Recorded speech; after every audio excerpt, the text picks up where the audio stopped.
launch, and at T-minus 1 minute and 23 seconds, let's listen into the terminal countdown. Some SpaceX 7 satellites and a Falcon 9. This will be fun.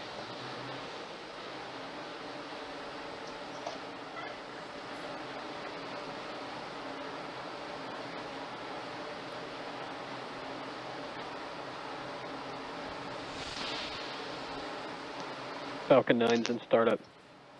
There's that call out.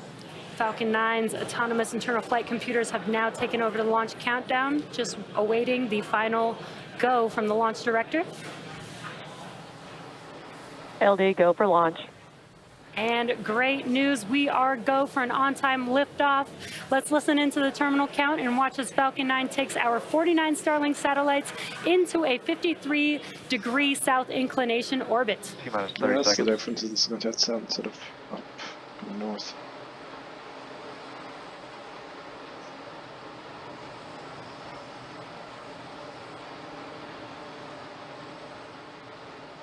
T-minus 15.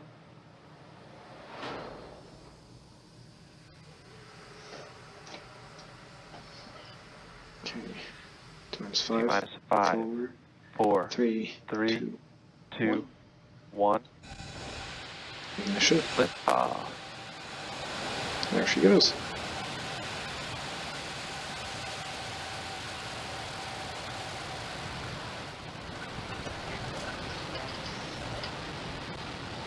Stage 1 chamber pressure is nominal.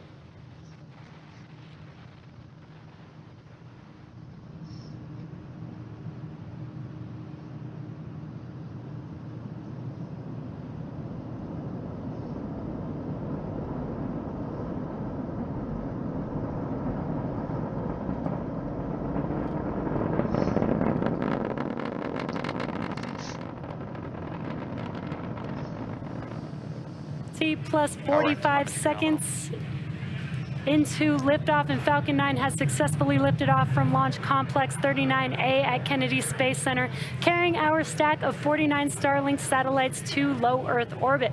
Now, moments ago, we did throttle down the engines in preparation for max Q, and that is maximum aerodynamic pressure.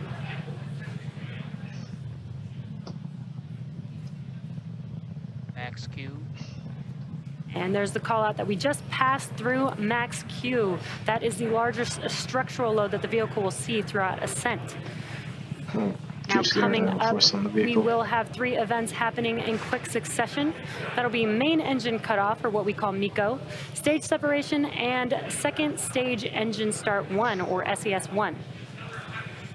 MECO is where all 9 of the M1D engines shut off and slow the vehicle down in preparation for stage separation. INVAC engine chill has started. And that's just a call out that the engine chill on the second stage is getting ready for ignition. Stage separation is where the first stage separates from the second stage, and with first stage returning back to Earth for landing, while stage 2 continues on its journey with the third event, SES-1, or second stage engine start 1. And that's where the MVAC engine ignites up and propels the second stage along with the Starlink satellites to their targeted drop-off orbit. We're just about 10 seconds or so away from those 3 events, and they will be followed by fairing deploy shortly after SES-1 as well. All right, let's see. Also, this is the 4th flight for this booster, I believe, just had. MECO. Stage separation confirmed.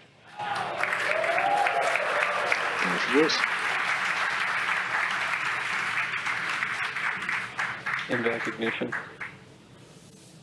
There she goes.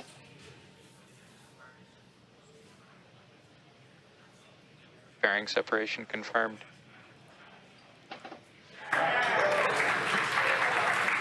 We have got some great views, all 4 of those events that I mentioned, MECO, stage separation, SES-1, and fairing deploy, all visually confirmed on your screen. Now, the fairing halves flying on today's mission are both flight proven, with one half supporting its 5th flight and the other supporting its 4th flight on today's mission. So we will be attempting to recover the halves again using our recovery vessel, Doug, to hopefully support future missions. On your left-hand screen is a view of the first stage. You can see the grid fins have deployed there. Those help guide the vehicle back to its landing zone. And on your right-hand screen is stage 2.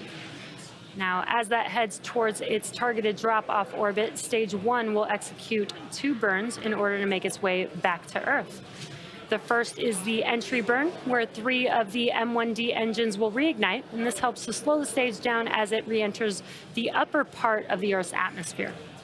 Then the second burn is the landing burn. This is the single engine burn that brings the vehicle speed down very rapidly in order to touch down on our drone ship. Again, a shortfall of gravitas today.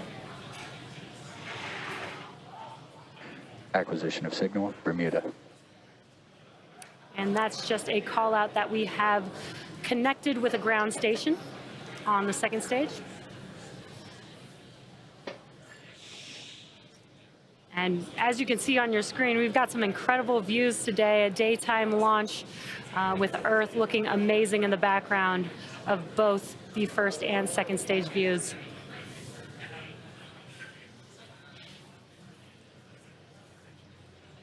Now we're just under 2 minutes away from the entry burn starting up on the first stage. So for those of you who follow, we've got a nominal trajectory call out on second stage, which is great news. Now you'll notice that there is soot on some of these rockets that we reuse.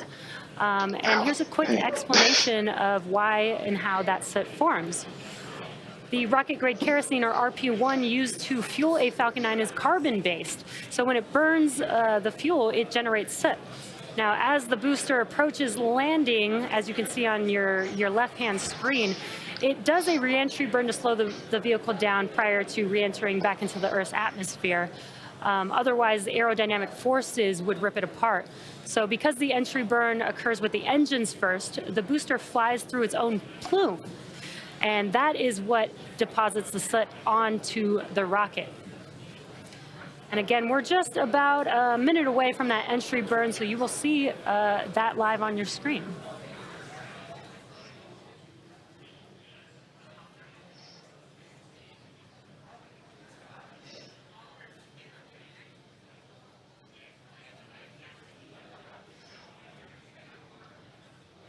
I see they're still pretty up in the atmosphere by the fact the vehicle is still, the first stage rather, is still accelerating. Because as they get into the thicker parts of the atmosphere, Again, we've got some great views of our Starlink mission today. On your left-hand screen, that is the first stage booster making its way back to Earth. And on your right-hand screen is the second stage taking the satellites to their drop-off orbit. Stage 1 FTS is saved.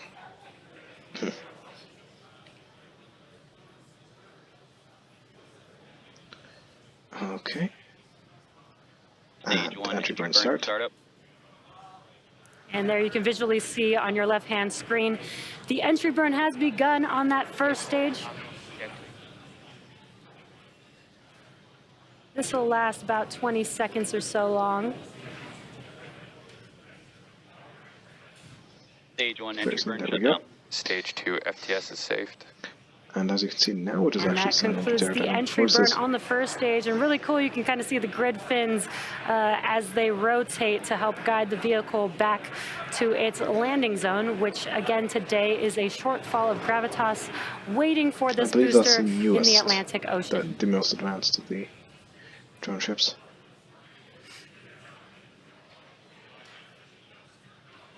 Weird that we lose contact there. But, well, seems to be decelerating on the telemetry still We're just going, so you know. under a minute away from the landing burn beginning on the first stage. Again, have some incredible views. Stage 1 is transonic. This is a view of the aft end of the second stage looking at the MVAC engine.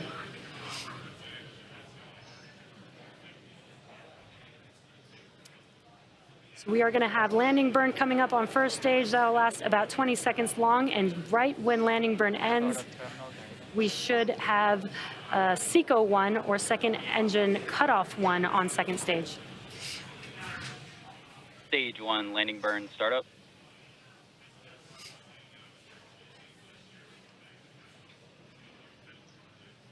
There's that call out that the landing burn has begun on first stage. There's a short And it looks like we have a live view Stage of the 1, drone landing ship. leg deploy. Oh, okay, we've got. There we go. Move. Okay, yeah. And it's down by the looks of it. Stage 1, landing leg deploy. And we have Seeker 1. touchdown of Falcon 9. Okay, it's that closest to ground. And through the conformed. cheering, we also heard that call out for Seco 1, which is great news. Our booster landing today marks our 101st overall successful recovery of a first stage and 134th successful flight of a Falcon 9 first stage. We also heard nominal orbital insertion for stage 2. So with that call out, next up, loss of signal, Cape. next up will be payload deploy of our 49 Starlink satellites. Now today's launch marks the Expected loss of signal, Bermuda. Today's launch marks the first East Coast launch to a 53-degree south inclination. We're flying in the south degree trajectory to increase recovery weather availability for both the booster and fairing halves during the winter months. Now we are waiting for the deployment of our 49 Starlink satellites, which is scheduled to occur about 6 minutes from now. But as I mentioned, we won't have live audio or visual confirmation of payload deployment due to the lack of ground station coverage. We will acquire signal with our ground station in Kodiak, Alaska at T plus 1 hour and 20 minutes. So for those of you interested, we will keep the audio-only countdown nets up on our YouTube channel, and we'll confirm successful payload deployment on our social channels. Now with that, we'll be bringing our webcast to a close for today. then I'm not gonna stick Thank you around for this weekend, joining so us for I'm the about first 25 launch of this. 2022. Goodbye.